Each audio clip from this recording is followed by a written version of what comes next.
Manger, c'est pas dormir. Alors là, déjà, tu sens que la vidéo, elle va être hautement philosophique. C'est-à-dire que déjà, le titre, voilà, en soi, il évoque beaucoup de choses. Non, en fait, l'idée, c'est de dire à travers cette vidéo-là que parfois, on a des besoins, on a des envies et on va pas y répondre directement. C'est-à-dire qu'on va essayer de les contourner. Et justement, pour illustrer ça, moi, je prends l'idée, par exemple, au niveau du sommeil, où moi, ces dernières semaines, en fait, je dormais, je sais pas, 3h30, 4h en moyenne par nuit. Et en plus, on a eu, nous, enfin à Paris et d'ailleurs dans le reste de la France, en fait, on a eu des journées avec de grandes chaleurs, etc. Et c'était pas forcément évident de dormir. Et en fait, je me suis rendu compte que je mangeais beaucoup plus pendant cette période-là. Mais même pas parce que j'avais faim. En fait, c'est juste que je mangeais. En fait, c'est comme si j'avais l'impression d'un moment de compenser le sommeil. C'est-à-dire que je me sentais pas bien à des moments parce que justement j'étais fatiguée. Et en fait, à ce moment-là, je mangeais. Et en fait, je me suis dit, mais il y a combien de fois dans notre vie, on a parfois des besoins.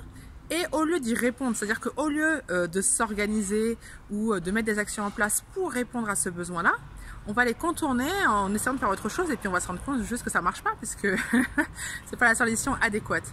Donc là, je sais que moi, voilà, par rapport à l'Australie, c'est aussi vraiment intéressant pour moi parce que là je me dis il va falloir Ania, que tu t'organises, que ce soit au niveau de ton sommeil et que tu prévois les choses de sorte que tu dormes suffisamment, sachant qu'en plus moi je suis une grande dormeuse, donc là l'idée c'est pas de dormir autant, mais je dors à peu près 8-9 heures, mais c'est au moins en tout cas de m'organiser et d'avoir le nombre d'heures adéquates.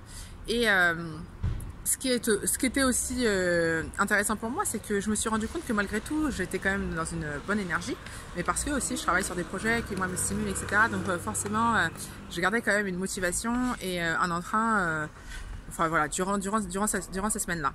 Maintenant, ce que j'aimerais dire, c'est vraiment, toi, pose-toi aussi la question par rapport à toi, aujourd'hui, en fait, quels sont les besoins que tu as, quelles sont les envies que tu as, et est-ce que tu as vraiment l'impression d'y répondre ou tu as l'impression de contourner un peu le truc. Et là, une fois que tu as identifié tes besoins, tes envies, les manques que tu peux avoir, juste en fait fais le nécessaire et agis sur ça et n'essaie pas de contourner à chaque fois. Voilà, bonne journée, ciao.